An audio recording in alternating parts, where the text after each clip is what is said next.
You will hear a conversation between Annetta and Charlotte, first-year university students, and Bill, who works for the Student Union Employment Service. First, you have some time to look at questions 1 to 5.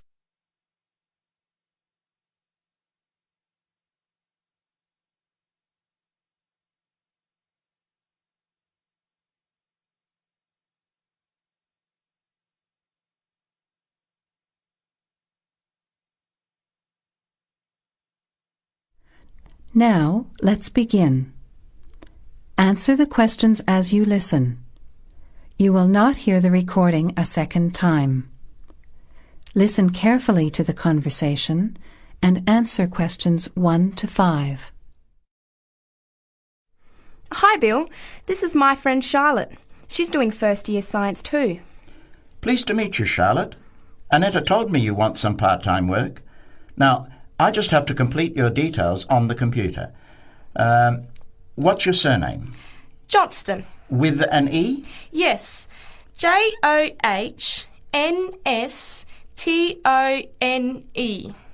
I know that you live in the Heathfield Street student residence, but I can't remember the street number there. It's 126. 126. Good. And the phone number? Well, actually, I never give people that number because sometimes nobody answers or they forget to pass on the messages. So, I bought a mobile phone yesterday, but I can't remember the number. I think it's 0414 847 748. I'll just check. No, sorry, not 748. It's 749. 0414 847 749? Yes, that's right. I must try and remember it. And what sort of work are you looking for? Well, anything really, I suppose, though it depends when it is. I'd rather work during the day, if that's possible. How many hours a week were you thinking of? Oh, I'm not sure. Maybe about 10. But I need to keep at least 2 days a week free for study. Do you have any work experience? Not much, though I used to help in my uncle's shop when I was at school. OK. Well, I'll put it in, but we don't usually get shop work. What about gardening? I'd rather not. Everything I touch dies. What other kinds of work are there? Well, there's a lot of demand for house cleaning, fast food preparation and kitchen work and pizza delivery if you've held a driving licence for 12 months. I'm not sure. Can I have a look at the vacancies while you talk to Annetta? Before you hear the rest of the conversation, you have some time to look at questions 6 to 10.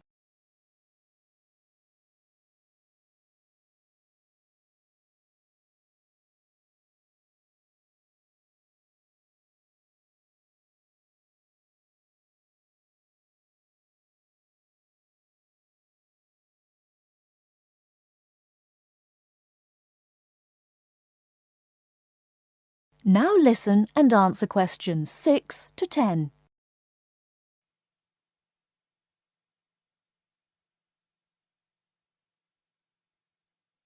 Bill, I'd like to change my job. You're at the Hamburger Express on the High Street, aren't you? What's the problem? Well, I never know what hours I'm going to work. I start at 7 p.m. and I'm supposed to finish at 11 p.m, but sometimes they keep me until 2 or 3 a.m. Yes, that is a bit late if you have to make a 9 a.m. lecture the next day. And the other thing is the pay. They're supposed to pay me on Thursdays, but they never pay me on the correct day, often not until Friday or Saturday. A few weeks ago, I had to wait until Sunday. They said their son was sick, so they couldn't get to the bank, but they're always making excuses. Yes, that doesn't sound too good. Would you be interested in pizza delivery? You need to have a driving licence. Yes, I've got a licence, but I think I'd like to change from working in the evening. Are there any day jobs available? Well, as I told Charlotte, there are several cleaning and gardening vacancies. And this childcare job that just came in this morning. Do you like children? Yes, I do, actually. What's the job? Let's have a look. Collect the boy aged 4 from kindergarten at 3 p.m. Pick up the other 2 girls who are aged 6 and 9 from the primary school at 3:15. You take them home and look after them. The parents will be home by 7. That sounds quite good. What about the pay? It's the same as you're earning now, 4 hours a day, Monday to Friday, so 20 hours a week. You need to contact Mrs. Alicia Thompson. Her phone number is 91045629 and she lives in Springfield. I've never been to Springfield. I hope I don't get lost. Don't worry. It sounds quite straightforward. Let's have a look at the street directory. The Thompsons live here in Tulip Street, number 252. So you catch the 631 bus, get off here next to the post office in Daisy Terrace. Walk past the post office to the corner, and on the opposite corner is the kindergarten. Then walk down Daffodil Place and cross over to the primary school. Then keep going down Daffodil Place to the corner and turn right into Tulip Street. That is the end of part 1. You now have half a minute to check your answers.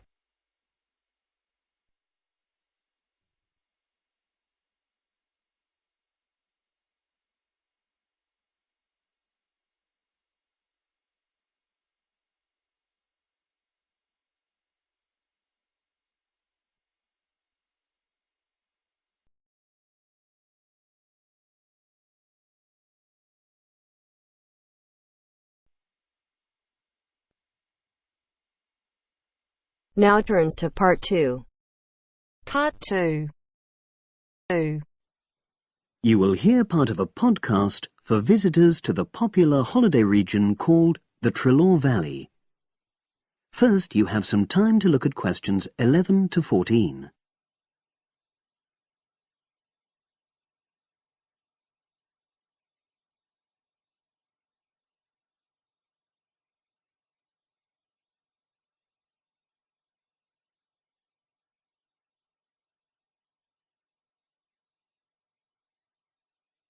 Now listen and answer questions 11 to 14.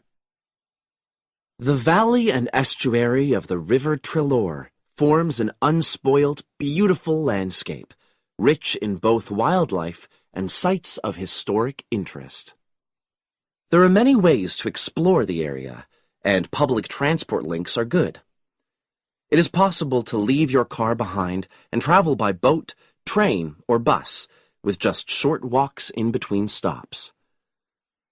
The Treloar Valley passenger ferry runs between villages along the river estuary and provides a link with a train station at Barry, which is about 10 minutes' walk from the riverside village of Calton.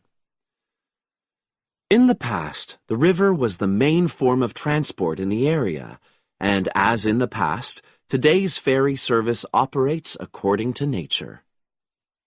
The river estuary is tidal, and so the ferry timetable differs from day to day, according to the times and height of the tide. The ferry is also seasonal, normally running between April and September, depending on the weather. A timetable for the whole year can be downloaded from the internet by visiting www.treloarferry.co.uk. If you just want to sit and relax and enjoy the lovely scenery, you can take a river cruise to Calton and back from the nearby city of Plymouth. In the past, steamships brought early tourists along the same route. Queen Victoria and her family enjoyed such a trip in 1856. The journey is quicker these days. The round trip takes between 4 and 5 hours, depending on tides and weather. If you prefer, you can travel upriver by boat and return to Plymouth by train.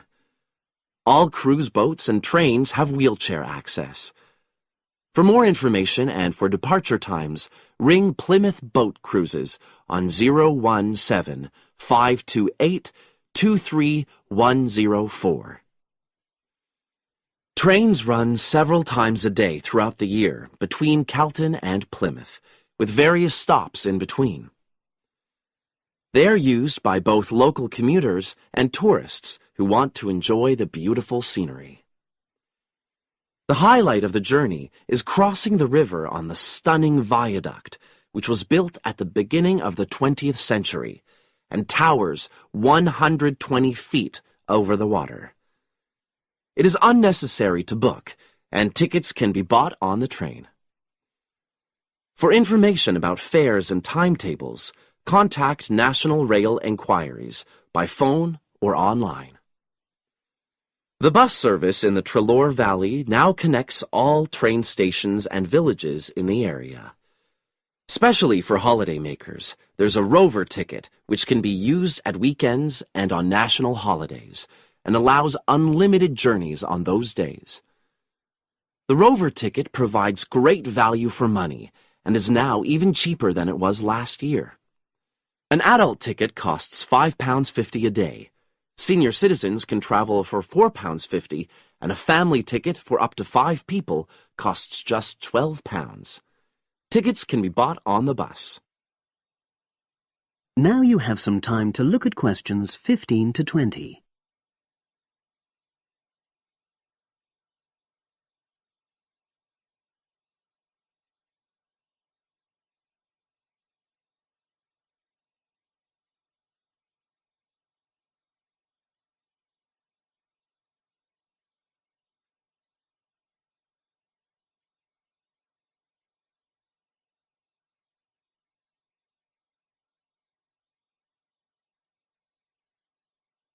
Now listen and answer questions 15 to 20.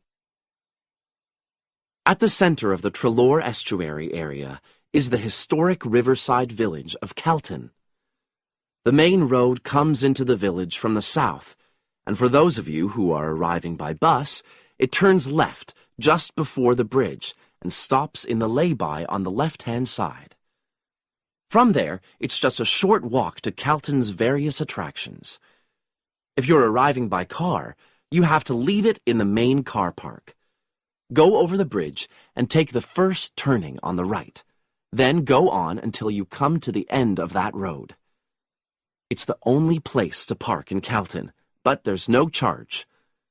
If you're interested in local history, there's a museum in Calton with farming, fishing, and household implements from the late 19th century.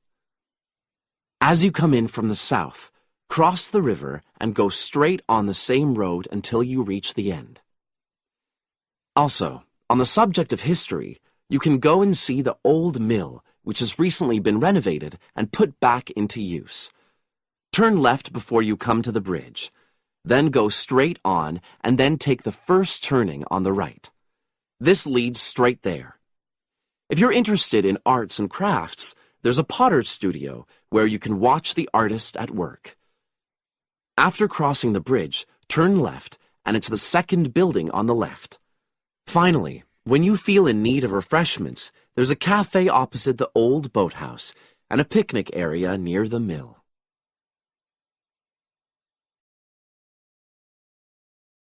That is the end of part 2. You now have half a minute to check your answers.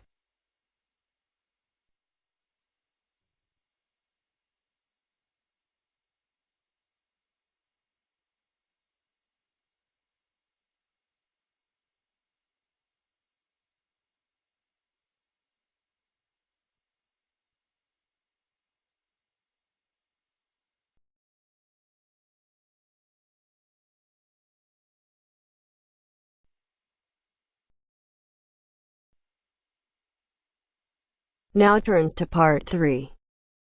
Part 3.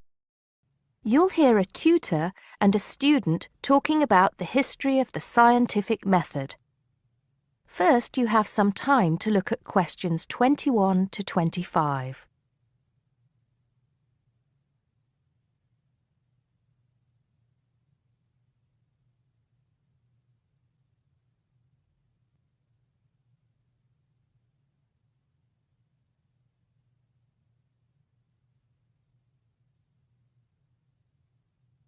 Now listen carefully and answer questions 21 to 25.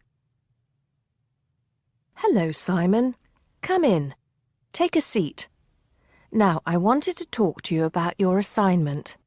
Yes, the one on the scientific method. That's right. I just wanted to see how you were getting on. Well, I think it's fine. I mean, I haven't done a huge amount of work on it because I've been working on other things. But what I've read so far seems fine. How many of the references that I gave you have you managed to get hold of? Not too many, I'm afraid. It seems that everyone else is working on the same things at the same time. And every time I look, the books are checked out from the library. Right. Well, I think that we can go over the main ground together now. That way, even if you don't manage to go through all the references in detail, you'll still have an overview. What has helped you most so far? I've managed to have a look at 3 of them. I thought that Johnson made some good points, but it was hard to follow the line of her argument. Bradman was simple and straightforward, and I felt as if I got a lot out of that. I wish I could say the same for Whittaker. To be honest, I didn't get very far with that. Okay, that's more or less what I'd expect.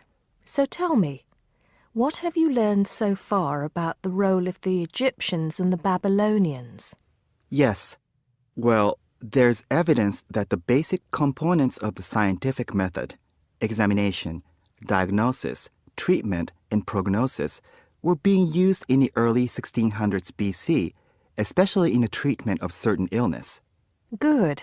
Yes, that's right. And the point, of course, is that that represented a considerable advance over relatively simple, non-empirical approaches, which usually attributed anything unknown to the actions of the gods, etc. Of course, the Egyptians and Babylonians did this as well, but what we see emerging here is a willingness to base opinion on systematic study of the real world, which is at the root of the scientific method. I see. Right, yes. And then that reappears later. Yes, although don't get carried away with the idea that it was a simple process of development. By the time we get to ancient Greece, let's take the period towards the middle of the 5th century BC, the rules governing the scientific method were practiced on a widespread scale, but there were still many people who believed that real truth could only be acquired by pure rational thought. Plato, of course, had a great influence on the development of the scientific method during this period. Through his academy. That's right. But then, as we know, a great deal of understanding of the scientific method disappeared as the old world order collapsed. It wasn't until the Middle Ages, sometime before the 11th century, that several versions of the scientific method emerged from the medieval Muslim world, all of which stressed the importance of experimentation in science. Right. I think I've got the historical timeline. Before you hear the rest of the conversation, you have some time to look at questions 26 to 30.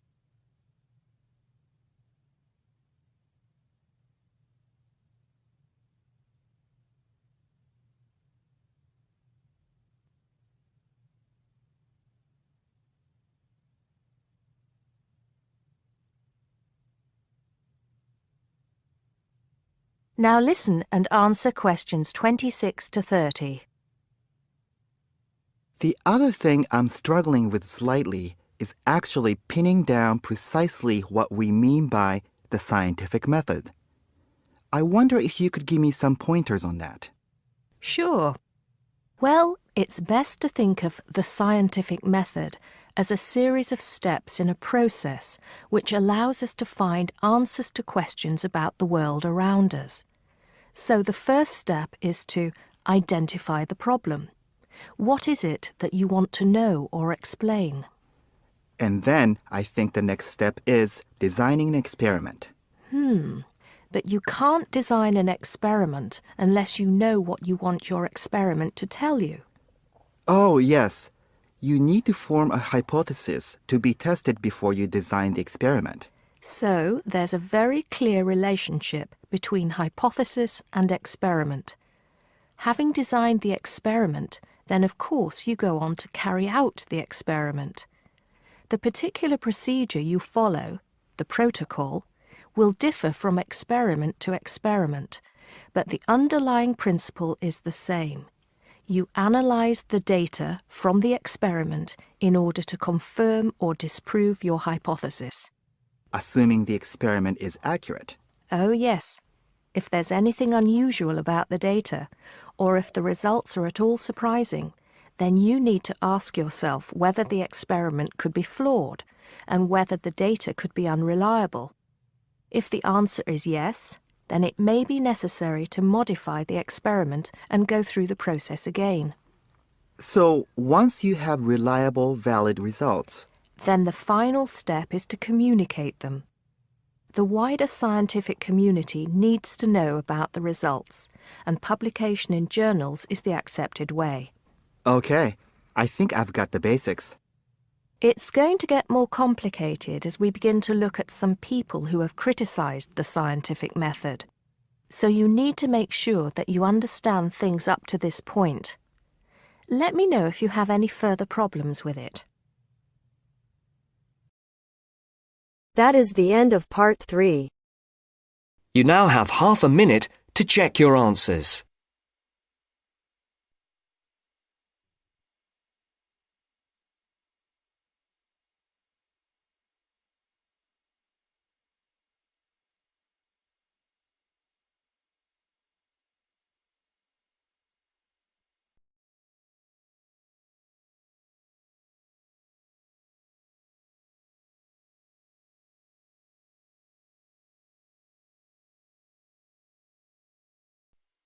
Now turns to part 4.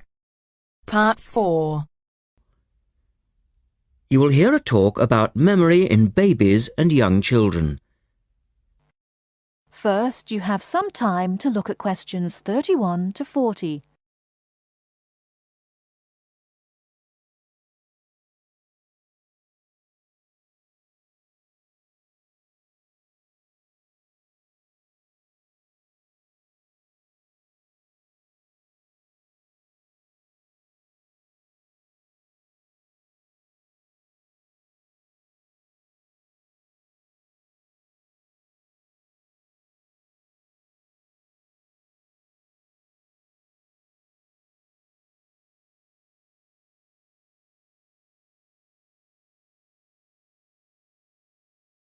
Now listen carefully and answer questions 31 to 40.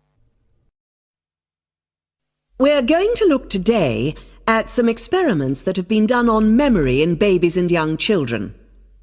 Our memories, it's true to say, work very differently, depending upon whether we are very old, very young, or somewhere in the middle. But when exactly do we start to remember things? And how much can we recall? One of the first questions that we might ask is, do babies have any kind of episodic memory? Can they remember particular events? Obviously, we can't ask them, so how do we find out? Well, one experiment that's been used has produced some interesting results. It's quite simple and involves a baby in its cot, a colourful mobile, and a piece of string. It works like this. If you suspend the mobile above the cot and connect the baby's foot to it with the string, the mobile will move every time the baby kicks. Now you can allow time for the baby to learn what happens and enjoy the activity. Then you remove the mobile for a time and reintroduce it sometime from 1 to 14 days later. If you look at this table of results, at the top 2 rows, you can see that what is observed shows that 2-month-old babies can remember the trick for up to 2 days, and 3-month-old babies for up to a fortnight. And although babies trained on one mobile will respond only if you use the familiar mobile, If you train them on a variety of colours and designs, they will happily respond to each one in turn. Now, looking at the third row on the table, you will see that when they learn to speak, babies as young as 21 months demonstrate an ability to remember events which happened several weeks earlier.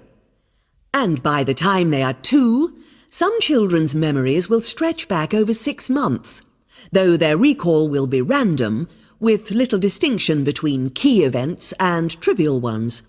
And very few of these memories, if any, will survive into later life. So, we can conclude from this that even very tiny babies are capable of grasping and remembering a concept. So, how is it that young infants can suddenly remember for a considerably longer period of time? Well, one theory accounting for all of this, and this relates to the next question we might ask, is that memory develops with language. Very young children with limited vocabularies are not good at organising their thoughts. Though they may be capable of storing memories, do they have the ability to retrieve them? One expert has suggested an analogy with books on a library shelf. With infants, he says, it's as if early books are hard to find because they were acquired before the cataloguing system was developed. But even older children forget far more quickly than adults do. In another experiment, several 6-year-olds, 9-year-olds and adults were shown a staged incident. In other words, they all watched what they thought was a natural sequence of events. The incident went like this. A lecture, which they were listening to, was suddenly interrupted by something accidentally overturning. In this case, it was a slide projector. To add a third stage, and make the recall more demanding, this accident was then followed by an argument. In a memory test the following day, the adults and the 9-year-olds scored an average 70%, and the 6-year-olds did only slightly worse. In a retest 5 months later, the pattern was very different. The adults' memory recall hadn't changed, but the 9-year-olds had slipped to less than 60%, and the 6-year-olds could manage little better than 40% recall. In similar experiments with numbers, digit span is shown to vary. That is the end of part 4. You now have half a minute to check your answers.